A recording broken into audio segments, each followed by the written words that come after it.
I'm Ashley, and I'm addicted to Marian Keyes. What was that? Oh, why did I fall off the wagon? Well, it was Rachel.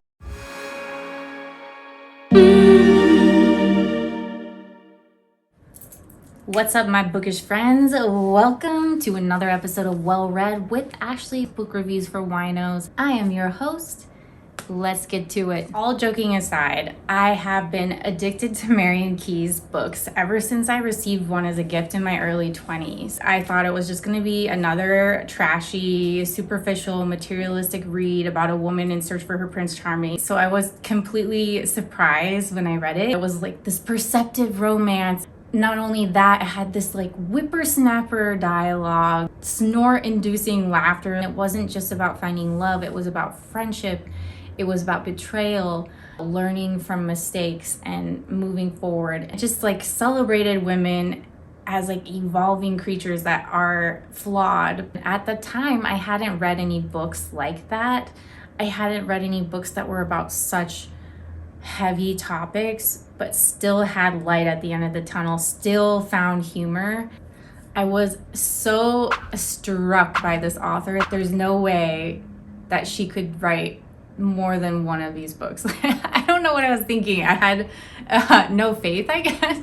So I went out and I got another one of her books. And lo and behold, she blew my mind again. And then I went out and I got another one of her books. And she proved me wrong again and again and again. And then again with Rachel. I've already established that I'm a fan of Marianne.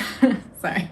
That's so stupid. I can honestly say I've invested more hours into the Walsh family and the Walsh sisters than I did studying in college. Sorry, Mom. I am the creepy fan that checks every month to see when Marian Keyes is coming out with a new book. When I saw that she had a book coming out and it was a sequel to Rachel's Holiday, which she wrote 25 years ago, I essentially had to be sedated. Wait.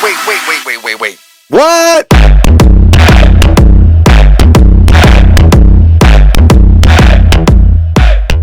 And my dog was looking at me like, are you the one with the zoomies and not me?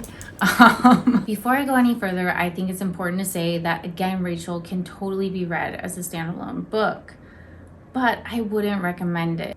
You wouldn't get the emotional history of the characters and their backstories. I mean, their history dates all the way back to the 90s. So if you want to read some of the earlier books, it's just going to take away that element of surprise. You're going to see where all the Walsh sisters are now, 25 years later. A lot of the jokes and her dialogue might fall just a little bit flat if you hadn't read any of the Walsh family books from the past. For example, when I came across the phrase feathery stroker, I knew exactly what Marian Keyes was talking about because she first introduced that phrase in Anybody Out There. A joke that might be a tiny bit funny to a person who has no context for where that came from. For me, it was like, I'm peeing in my pants. This is so funny. She essentially has her own urban dictionary where she makes up phrases or words, and they're hysterical. These small details aside, everything should make sense if you read Again, Rachel without having read the first one.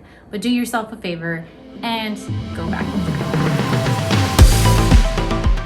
Before we get to Again, Rachel, I feel like we have to talk about Rachel's Holiday. If you aren't familiar with Rachel's Holiday, it was published over 2 decades ago, and it covers the story of Rachel Walsh, who is this young Irish 20-something-year-old girl living in New York City, and she has a life of parties and drugs and alcohol, and suddenly she finds her fast life catching up to her. Next thing you know, she is a unwilling patient at a drug rehab center. Her family comes and gets her, and they put her in this place called the Cloisters, which is essentially the Irish version of the Betty Ford Clinic. Let's just say that her hopeful vision that this stay is going to be a designer spa vacation is completely dashed when she realizes that confronting her addiction is way worse than spending her time in a less than glamorous place.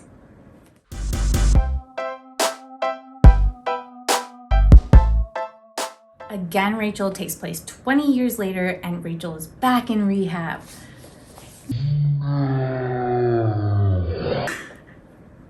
I'm just kidding. I mean, she is back in rehab at the cloisters, but as one of their top addiction counselors. She has been sober for many years. She is successful, and she's in a loving relationship. One day she receives a phone call. Don't you just hate it that everything bad always has to be when you get a phone call? And it just threatens to dismantle the perfect life that she's built for herself.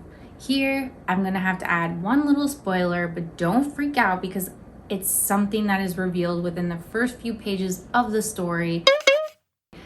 I felt like I personally needed to be able to share it with you in order to make this book review entertaining. I needed to have the context. So here goes.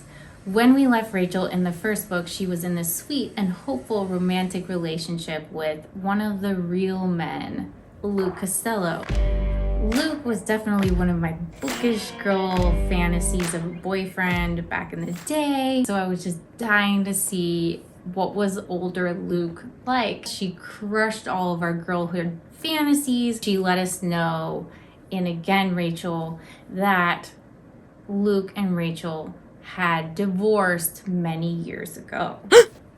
I won't lie, I was supremely disappointed to hear about this breakup. I knew Marian Keyes had to have a purpose for this.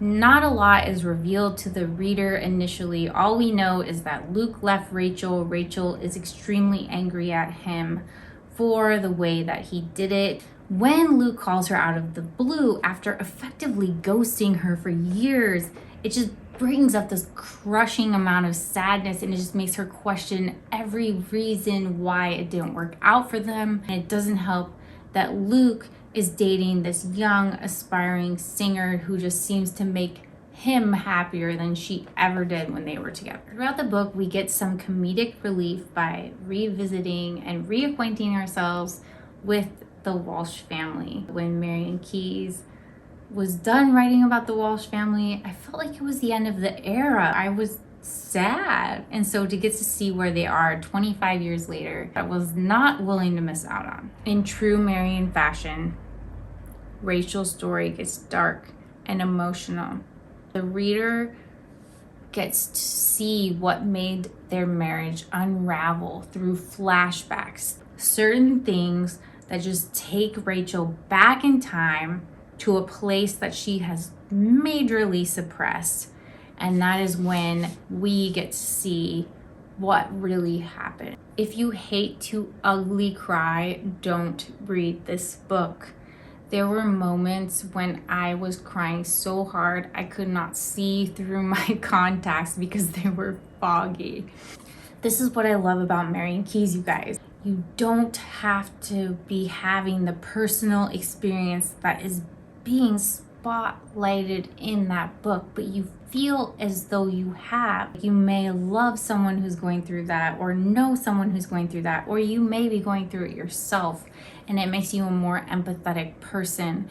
When Marian brought the character of Rachel to life, whether it was in the past or now, it is her writing at her best and most raw self, because there is nothing like personal experience. She has been very vocal about her own recovery as an addict, her own journey. It really comes across to the reader even more than when she's talked about other really tough topics. I highly recommend this book to anyone who wants to have a better understanding of what it's like to be an addict, recovering addict, or just someone that's in a partnership or friendship with an addict. I think so often they feel ostracized or left out, or they're just treated awkwardly. Those of us who do drink, we tend to treat them like they're aliens, they're these weird people. And I myself have done that, and it's not on purpose, but I think it's just because I didn't get it. And I feel like this book really helped me with that, and I want to read to you one part of what made me realize this. Once again, I summoned my game smile. Sometimes I wondered about the energy I expended making drinkers feel okay about the fact that I didn't drink. With all of that effort, I could have sailed around Ireland in a crate.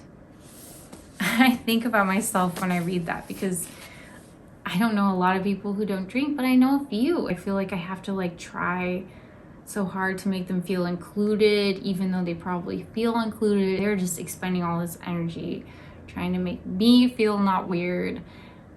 At the end of the day, it's not a big deal. This book is about so much more than just divorce. It's about shared grief. It's about healing and sympathy and understanding, forgiving and not forgetting. How sometimes the only person who truly gets what it feels like is someone who has walked that path themselves. It's also about looking at the same situation and having two different perspectives. And maybe they're both right. And through it all, there's the power of family and just being together. I genuinely love this book. It does not disappoint. I want to give it 5 stars. And finally, I feel a little contradictory talking about wine in a book about addiction, but I don't think Rachel would want us to care. Rachel's family, they carry on, they drink in front of her, they don't treat her like she's any different, and so it would be weird if we did the same. I chose this wine, the Dreaming Tree. Rachel has a pink blossom tree in her backyard because she's become a gardener. There's some blossoms on there, and her and Luke have a very special moment. There is a specific meaning to this tree, but I won't spoil it for you. But it's very poignant, it's very tender. She has a lot of dreams, and these dreams bring her peace and comfort. That's why I chose the Dreaming Tree. I thought it was particularly perfect because here's our tree, the cherry blossom tree. So now you see why I chose that particular wine. That's a wrap, everyone. Thank you so much for watching. I hope you learned a lot about Marian Keyes and that you're excited to read this book and any of her past books. I hope you follow me on all the social media platforms. And I'll see you in the next episode of Well Read.